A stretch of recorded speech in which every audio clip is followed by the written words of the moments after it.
The Celtics and the Pacers meet in the Eastern Conference Finals for the very first time. For the Pacers, it's their first conference finals appearance since 2014, where they lost in Game 6 to the Miami Heat. This is Boston's third consecutive Eastern Conference Finals appearance. Who will make the NBA Finals? How have these two teams matched up in recent history?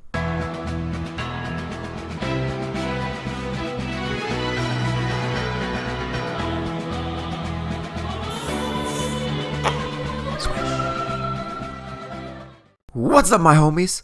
It's Edible Buckets, and today we're diving deep into this Eastern Conference Finals matchup, baby. So during the regular season, they played each other 5 times, and Boston won 3 of those 5 meetings. Back in early November, they scored a whopping 155 points to beat Indiana at home by 51. But Halliburton did not play. And of course, they did not have Siakam yet. The Pacers shot 13% from 3 at 5 of 37. The Celtics quadrupled the amount of threes that the Pacers had, and they shot 57% from downtown. In their second meeting, the Pacers won by 10 at home. They scored 74 in the second half, with 7 players in double digits. In this game, it was the Celtics' turn to shoot poorly from 3. They went 12 of 41. These teams really do live or die by the 3, and how well their offense performs, which is quite opposite of the Western Conference Finals matchup, as they're definitely more well known for their defense,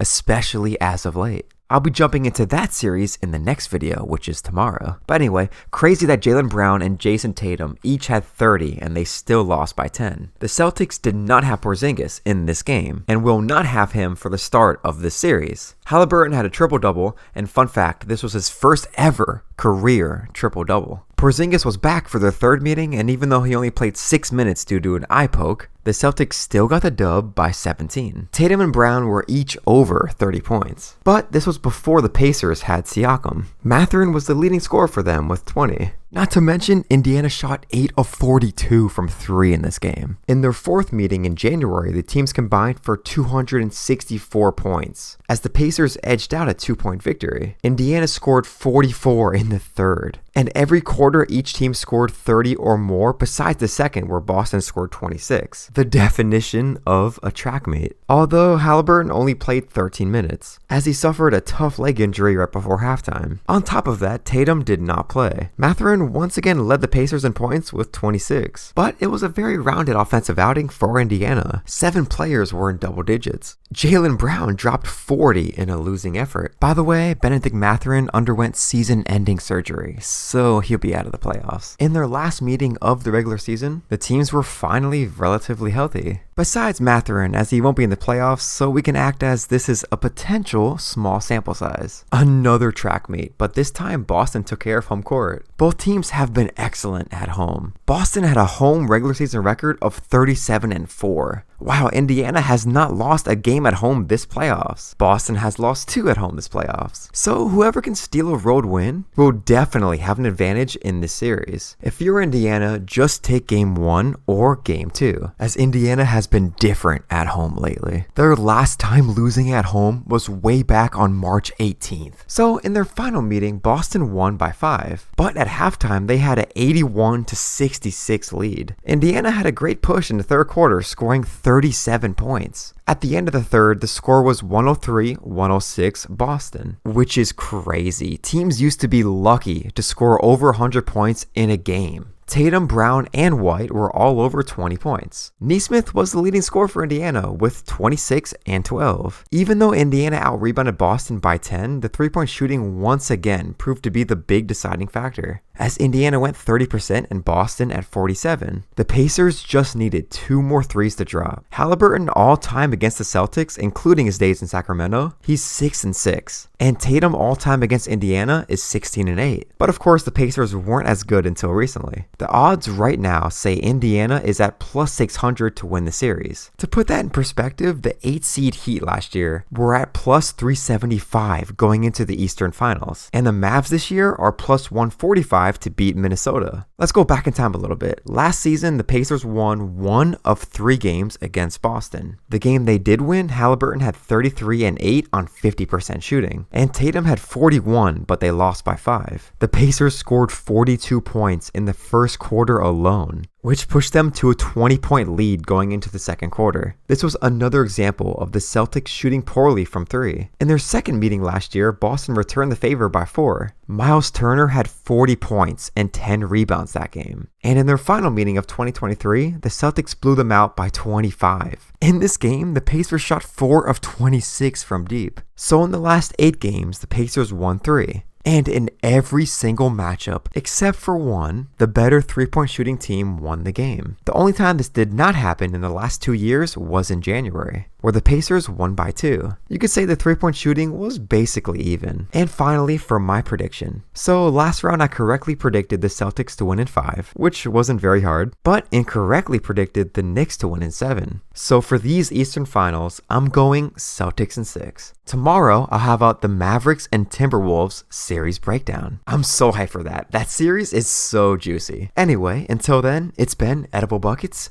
and as always, I hope you all stay hyped. Peace! Off script to end the video, I want to say, since game 1 is now officially in the books, Indiana had the game. Like everybody is saying, all they needed to do was inbound the basketball. Now this is super devastating for Indiana, but at the same time, their confidence should be sky high right now. They were that close with the #1 team record-wise in the NBA. Hey man, I expect game 2 to be just as close. Game 2 is vital. If the Pacers can take game 2, they will go home and I would guarantee that they're going to win game 3 or game 4, maybe both. So if they take game 2, it's going to be a dogfight. Let's freaking go, Pacers. Surprisingly, the Pacers shot a better percent from 3 in game 1. Another reason why this loss was such a tragic anomaly. Although the Celtics did make 2 more threes than the Pacers, but in order to do so, they had to shoot 10 more threes. Anyway, it'll be interesting to see each game to see who wins the 3-point battle and to see if that correlates with the victor. For real this time, I hope you guys stay hyped, and I'll see y'all tomorrow for the Western Conference Finals breakdown.